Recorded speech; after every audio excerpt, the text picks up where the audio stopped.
The newest Twin Cities radio station is the buzz of the broadcast world. It's slick, it's happening, and it's illegal. Tom Lydon has the story. Attention, attention, citizens of Minneapolis.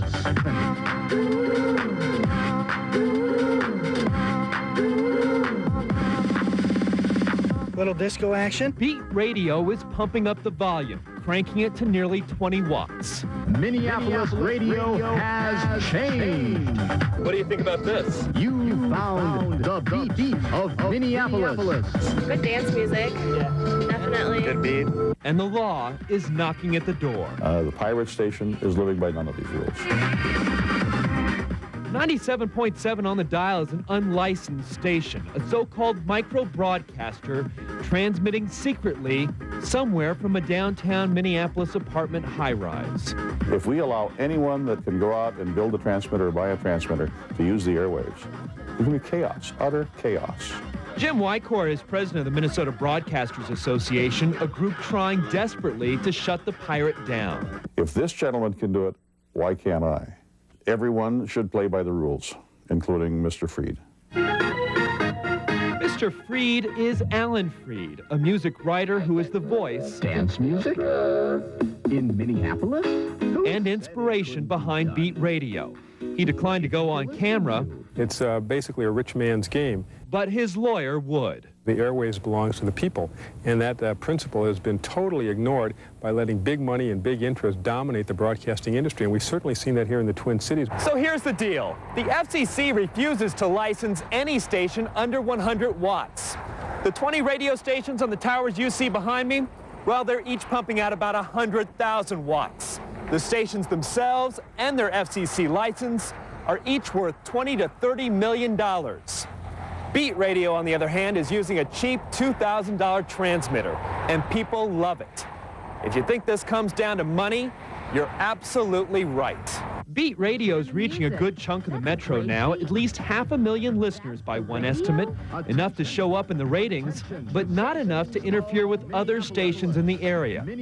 And oh yeah, did we mention there are no commercials? That's awesome. But you do have to stomach endless self-promotion. Beat Radio 97.7. They playing Hootie right now? No Hootie, but its dance format is the most obvious threat to KDWB. Beat Radio's lawyer says he'll take the case all the way to federal court, where fines could reach up to $100,000. But for now, the controversy and the beat goes on. With photographer Dan Sundum, Tom Lydon, Minnesota 9 News. And so far, there have been 10 pirate radio stations in the Twin Cities, but none have had the coverage of Beat Radio. There's a new radio station in town, but you won't be hearing any advertisements about it. It's called Beat Radio, and it has a growing number of listeners, but one problem. It doesn't have a broadcast license. WCCO 4 News reporter Frederica Freiberg takes us inside the secret station, a station the feds want to shut down. Beat Radio is feel-good, up-tempo dance music. It's unlike anything Minneapolis has heard. If everyone was allowed to do this, we'd have chaos in the airwaves. Beat Radio 97.7 Minneapolis. From Broadway to Blaisdell, you've got the beat. What Beat Radio has done is take over a vacant frequency, 97.7. A month and a half ago, two guys with a tiny 20-watt transmitter out of a secret location started spinning DJ tapes over the nighttime airwaves to downtown Minneapolis without a license. That's got big broadcasters gunning to shut the beat down. The gentleman is flouting the law. He's doing the equivalent of driving while drunk, driving a car without a license. That's a bunch of hogwash. None of that is true. The man behind the station won't be seen on camera or allow pictures inside his studio, except those of some of his thousands of dance discs. But he says the big guys are mostly mad because 97.7 is stealing listeners. It is catching on. They're listening downtown, like at this Crystal Court shop. It's dance music. It's not boring. Neither is the fight shaping up between the big boys and the FCC versus the little guys who want to spin dance tunes. And while the radio police scour the downtown looking for the transmitter, the beat keeps on. In Minneapolis, Frederica Freiberg, WCCO 4 News. There are some 20 so-called pirate low-watt stations on the air across the country. 97.7 here in Minneapolis faces a $100,000 fine for broadcasting without a license. Tonight's top story. That's how a modern pirate sounds. It's pirate radio, and it is a hit in Minneapolis. Good evening once again. You've heard of microbreweries? Well, the operators of the Beat 97 FM radio station say they're a micro broadcaster. Channel 5's Tom Hauser has live top story coverage for us.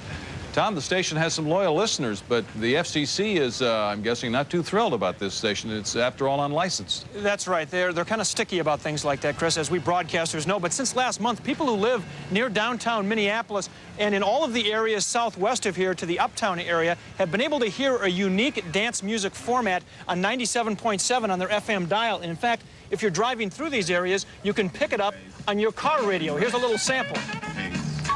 But you won't hear this much longer if the FCC has its way. Serving downtown, uptown, the north side, the Warehouse District, Lowry Hill, a mini radio station for Minneapolis. Beat Radio 97.7. Some call it a pirate radio station, but the man who runs the Beat 97.7 disagrees. Pirate is a pejorative term. Pirate is a term that connotes bad and evil and wrong. We don't feel that we're doing anything wrong by any means, by any stretch of the imagination. The Beat 97 broadcasts from downtown Minneapolis without an FCC license. Last month, the FCC sent a warning to broadcaster Alan Freed. The letter said his broadcasts pose a definite danger to important radio communications and threatened him with a $100,000 fine and 2 years in prison. Freed says he'd like to have an FCC license, but can't get one because his 20-watt operation is too small. That prevents us from even thinking about complying with some of their rules and regulations, since they won't acknowledge the service that we're providing, however viable and feasible it might be. Freed allowed us to videotape his extensive CD collection, but didn't want his face or broadcasting equipment shown. But he did show us dozens of letters from listeners in his broadcast area from downtown to uptown. Here's a nice thank you card. Someone from Pepsi: I love everything about your station. Beat Radio, please don't change a thing or stop broadcasting.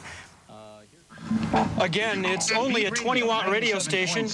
You're listening to it right now. It has a very clear signal in a limited area because of that very small wattage. By comparison, KSTP AM is a 50,000-watt station, huge by comparison to this small station.